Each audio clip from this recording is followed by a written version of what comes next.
Assalamualaikum warahmatullahi wabarakatuh. Bertemu lagi dengan Ibu Nurlaili Rosyida, Guru Produktif TKJ SMK Bina Karya Mandiri 2 dalam mata pelajaran Teknologi 1. Materi kali ini adalah tentang konsep K3 penggunaan peralatan kerja fiber optik, fungsi switcher, fungsi OTDR, fungsi OPM, fungsi cleaver, dan fungsi striper. Sebelum masuk ke materi, jangan lupa like, comment, subscribe, and share ya di channel Ibu. Ketiga, kesehatan dan keselamatan kerja. Kesehatan dan keselamatan kerja merupakan instrumen yang memproteksi pekerja, perusahaan, lingkungan hidup, dan masyarakat sekitar dari bahaya akibat kecelakaan kerja.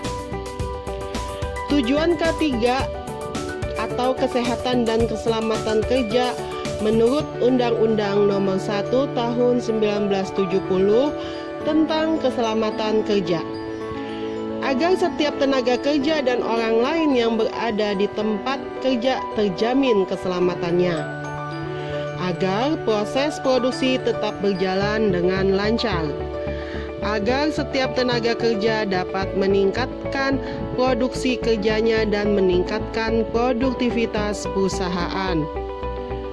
Secara universal, tujuan K3 adalah mencegah terjadinya kecelakaan kerja, mencegah agar kecelakaan yang serupa tidak terulang kembali atau repeated accident, menjamin pekerja saat melakukan pekerjaan dan dapat mengembangkan potensinya. Faktor penyebab kecelakaan. Kenapa bisa terjadi kecelakaan? Karena ada beberapa kombinasi akibat kecelakaan. Pertama, faktor lingkungan, kondisi tidak aman, berarti lingkungan di tempat kerja itu tidak aman. 2. Faktor manajemennya buruk, tidak memperhatikan keadaan lingkungan. Ketiga, faktor manusia, tindakan tidak aman. Biasanya manusia itu sering ceroboh, jadi mengakibatkan kecelakaan. Keselamatan kerja pada penyambungan fiber optik. Dalam penyambungan fiber optik, ada beberapa hal yang perlu diperhatikan, yaitu kebersihan tempat maupun alat kerja. Sebelum bekerja, yakinkan bahwa alat berfungsi dengan baik, sudah dikalibrasi. Tempat dan alat bekerja harus bersih dari debu atau kotoran yang lain. Setelah selesai bekerja, alat dan tempat kerja dibersihkan dari sisa pekerjaan seperti potongan optik, jeli yang menempel, dan kotoran lainnya. B. Kelengkapan keselamatan kerja. Sarung tangan, isolasi atau lakban, kacamata pelindung. Urutan proses penyambungan khususnya untuk keselamatan kerja. 1. Urutan pekerjaan penyambungan. Gunakan alat atau perkakas kerja yang benar. Memakai sarung tangan untuk pekerjaan seperti penarikan kabel, pengupasan kulit kabel, terminasi kabel. Perhatikan lekuk kabel pada rute menikung, perhatikan aturan bending kabel. Pekerjaan penyambungan fiber serat optik. Gunakan sarung tangan, gunakan kacamata pelindung mata. Sisa potongan optik dibersihkan dari alat maupun tempat kerja dengan cara diambil dengan lakban dan dibungkus kembali dengan lakban, kemudian dibuang ke tempat sampah. Jangan menyentuh langsung fiber optik yang sudah dikupas dengan tangan telanjang. Jangan meniup potongan fiber optik. Kenapa? Jangan menyentuh langsung fiber optik yang sudah dikupas dengan tangan telanjang, karena kalian sudah tahu pelajaran sebelumnya berapa ukuran fiber optiknya. Itu sampai milimeter, sehingga ketika pecahannya itu atau potongannya itu sampai kena dalam pori kita, dia akan masuk ke dalam, langsung ke dalam aliran darah.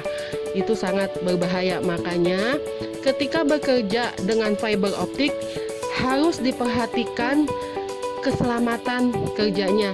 Jadi tidak asal sembarangan. Beda dengan kalian menggunakan kabel UTP. Pemotongan kabel UTP karena UTP itu lebih besar dan gampang dilihatnya, sehingga untuk kecelakaannya atau bahayanya risikonya masih kecil. Kalau fiber optik ini sangat berbahaya, maka diperhatikan cara kerjanya untuk keselamatan kerja kalian. Oke, paham ya sampai sini? Karena fiber optik begitu sangat kecil. Jadi jangan langsung menyentuh potongan atau yang sudah dikupas dengan tangan telanjang. Jangan meniup potongan fiber optik karena berbahaya. Kemungkinan untuk kena ke mata itu bisa terjadi. Oke, selanjutnya keselamatan kerja di manhole. Di dalam manhole kemungkinan ada gas-gas yang membahayakan atau berkurangnya oksigen yang tidak dapat dideteksi panca indera. Oleh sebab itu, sebelum melakukan kegiatan di dalam manhole harus dilakukan. Sebelum melanjutkannya, kalian ingat pelajaran ibu sebelumnya tentang manhole. Manhole itu adalah tempat tempat meletakkannya kabel yang bisa memuat tubuh manusia sangat besar, semacam lubang ya, atau terowongan. Oleh sebab itu, sebelum melakukan kegiatan di dalam manhole harus dilakukan ventilisasi, pengukuran gas, dan mengeluarkan air dari dalam manhole. Hal-hal yang harus diperhatikan: gunakan tangga khusus waktu masuk ke dalam manhole. Gunakan tali atau kantong untuk menurunkan atau menaikkan material dan peralatan. Bekerja di manhole paling sedikit harus dilakukan 2 orang. 1 orang harus berada di luar manhole. Selanjutnya, jangan menyalakan api di dalam manhole. Ventilisasi tujuannya adalah menghilangkan gas-gas berbahaya serta mencukupi kandungan oksigen. Ini lihat di dalam manhole, ventilasinya, arah angin, udara. Gambarnya terlihat seperti ini ya. Hal-hal yang perlu diperhatikan: gunakan ventilator manhole, tempatkan pada posisi yang menguntungkan. Jarak antara ujung pipa dengan dasar manhole kurang lebih 30 cm. Ventilasi minimum 5 kali volume bagian dalam manhole. Selama bekerja, sebaiknya ventilasi dilakukan secara berkesinambungan. Pengukuran udara di dalam manhole. Tujuannya untuk mengetahui kandungan udara di dalam manhole. Hal-hal yang perlu diperhatikan: pastikan bahwa kondisi gas detektor dalam keadaan baik. Pengecekan udara minimal di titik 5 yang berbeda secara horizontal dan vertikal. Gejala pada tubuh akibat kekurangan oksigen. Kadar oksigen 16%, sesak napas, detak jantung bertambah cepat, sakit kepala, dan muntah. Kadar oksigen 12%, sakit kepala, lemas, bisa pingsan atau meninggal dalam manhole. Kadar oksigen 10%, muka pucat, sulit bernapas, dan pingsan. Kadar oksigen 8%, pingsan, meninggal dalam 7-8 menit jika terus berlanjut. Kadar oksigen 6%, pingsan dalam 1 tarikan napas. Napas berhenti dan akan meninggal dalam 6 menit. Jadi, ketika bekerja di dalam manhole, itu harus diperhatikan tata caranya selama bekerja, dan diperhatikan pekerjaannya seperti apa. Oke, paham ya? Alat-alat fiber optik dan fungsinya. 1. Fusion splitter, alat sambung fiber optik. Ini gambar dari fusion splicer. Fusion splitter, alat sambung fiber optik, merupakan salah satu alat yang digunakan untuk menyambungkan sebuah core serat optik. Serat tersebut terbuat atau berbasis kaca dan mengimplementasikan suatu daya listrik yang telah diubah menjadi sebuah media sinar berbentuk laser. Sinar laser tersebut berfungsi untuk memanasi kaca yang terputus pada core sehingga bisa tersambung kembali dengan baik. Ini alat untuk penyambungan fiber optik ya. Yang kedua, strapper atau miller. Ini alatnya. Sama seperti kabel-kabel yang lain, salah satunya seperti kabel koaksial dan UTP, kabel fiber optik juga memerlukan alat ini. Alat ini berfungsi sebagai media untuk memotong dan mengupas kulit dan daging kabel. Jadi untuk pemotongan ya, kabel alat fiber optiknya. Selanjutnya, cleaver. Ini alat cleaver. Perhatikan ini bentuk alatnya cleaver. Cleaver tool ini mempunyai fungsi untuk memotong core yang kulit kabel optiknya sudah dikupas. Pemotongan core ini wajib menggunakan alat khusus ini. Pada serat kacanya akan terpotong dengan rapi. Jika proses ini berhasil dilakukan dengan baik, maka tahapan selanjutnya kalian bisa teruskan ke tahap jointing. Optical Power Meter atau OPM. Ini alatnya ya. OPM adalah sebuah alat yang dipakai sebagai penentu kekurangan daya suatu cahaya pada aliran kabel jaringan serat atau fiber optik. Optical Power Meter adalah kepanjangan dari OPM. Pada intinya, OPM merupakan sebuah alat yang biasanya dimanfaatkan dalam kabel jaringan fiber atau serat optik dalam mengukur, menentukan, dan atau mendeteksi kekuatan suatu daya dari cahaya yang ada di dalam kabel jaringan tersebut. 5. Optical Time Domain Reflectometer atau OTDR. Ini alatnya, kalian perhatikan. OTDR merupakan salah satu alat yang digunakan untuk mendeteksi suatu kabel serat optik dalam jarak tempuh tertentu. Troubleshooting dapat dilakukan dengan baik karena akan sangat mudah menentukan suatu letak lokasi gangguan yang tengah terjadi. Alat OTDR ini sendiri biasanya digunakan untuk melakukan pendeteksian kabel crack, putusnya core yang belum diketahui letaknya. Jadi OTDR ini adalah mendeteksi ketika kabel fiber optik itu ada permasalahan. Oke, paham?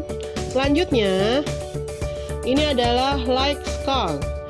Fungsi untuk memberikan suatu signal dalam jalur yang akan dilaluinya.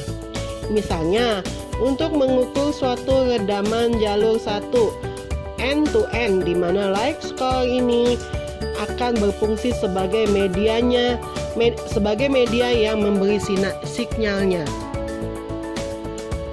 Optical Fiber Identifier. Alat yang satu ini memiliki fungsi untuk mengetahui arah sinyal dengan penunjuk arah dan besar daya yang dilaluinya. Visual Fault Locator. Alat ini sering disebut dengan laser fiber optic atau center fiber optic. Fungsinya untuk melakukan pengetesan pada core fiber optik. Laser akan mengikuti optik pada kabel fiber optik dari POP sampai ke user. Bila core tidak bermasalah, laser akan sampai pada titik tujuan.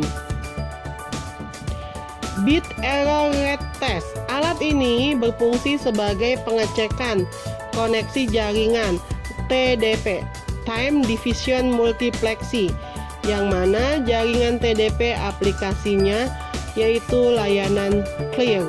Secara spesifiknya Bell Test untuk pengecekan. Splinter optik.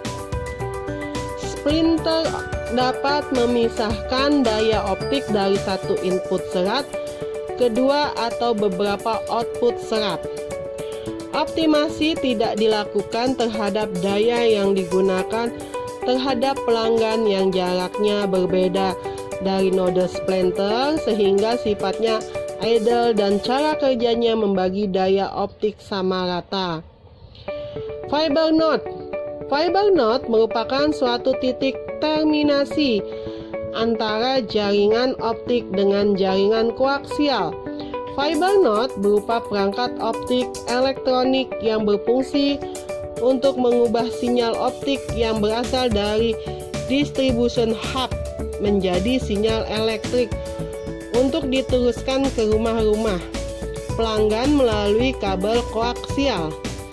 Berhubungan dengan teknologi hybrid fiber koaksial dan banyak diaplikasikan untuk sistem jaringan TV kabel. Selanjutnya, fiber optic adapter.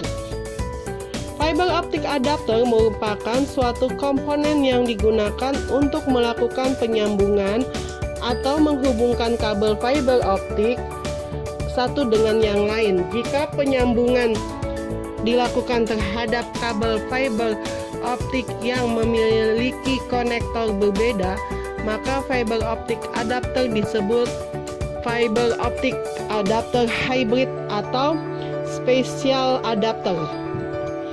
Jenis-jenis adapter. PC fiber optic adapter. Jenis adapter fiber optik yang satu ini tersedia dalam jenis single mode dan multi mode. SC fiber optic adapter. Jenis adapter fiber optik ini tersedia dalam jenis single mode dan multi mode, serta simplex dan duplex. LC fiber optic adapter. Adapter fiber optik LC semua rumah housing plastik. Ada simplex LC adapter dan adapter LC duplex. LTC fiber optik. ST fiber optic adapter. Fiber optik ST adapter semua jenis ulir dengan perumahan housing logam yang single mode dengan lengan zirconia dan yang multi mode adalah dengan lengan perunggu. Pigtail fiber optic. Pigtail fiber optik merupakan sepotong kabel yang hanya memiliki satu buah konektor di ujungnya. Pigtail akan disambungkan dengan kabel fiber belum memiliki konektor. Optical termination box. Optical termination box berfungsi sebagai pendistribusian fiber seperti VDF yang menampung maksimum 72 core optical terminal box. Juga digunakan untuk menghubungkan kabel serat optik indoor maupun outdoor. Joint close optical. Joint closer merupakan sebuah box atau tempat untuk menaruh hasil sambungan dari fiber optik. Sebagai contoh, jika ada kabel fiber optik putus karena dia terpotong atau terbakar, maka kabel tersebut disambung splanching dan hasil splanching ditaruh di closer. Itulah tadi alat-alat dari